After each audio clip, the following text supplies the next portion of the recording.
महर्षि दुर्वासा की कथा महर्षि दुर्वासा रामायण और अन्य ग्रंथों में उल्लेखित एक प्रसिद्ध ऋषि थे, जिन्हें उनके कठोर तप, दिव्य ज्ञान और क्रोधी स्वभाव के लिए जाना जाता था। वे भगवान शिव के अवतार माने जाते हैं और उनकी तपस्या से प्राप्त शक्तियां अपार थी।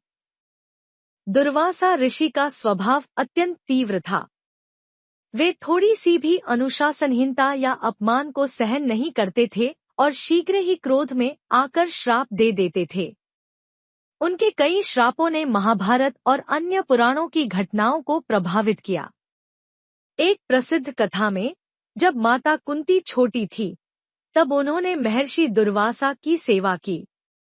उनकी निष्ठा और भक्ति से प्रसन्न होकर महर्षि दुर्वासा ने उन्हें एक मंत्र प्रदान किया, जिससे वे किसी भी देवता का आह्वान कर सकती थी। बाद में इसी मंत्र के प्रयोग से कुंती को भगवान सूर्य से कर्ण का जन्म हुआ।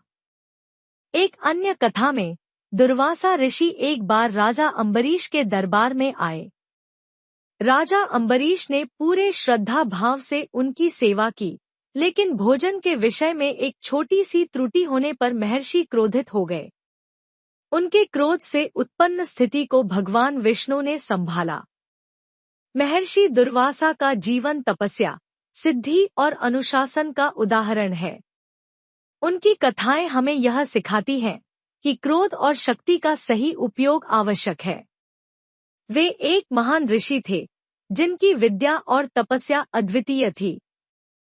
उनका नाम भारतीय संस्कृति और धर्म में सदैव श्रद्धा के साथ लिया जाता रहेगा।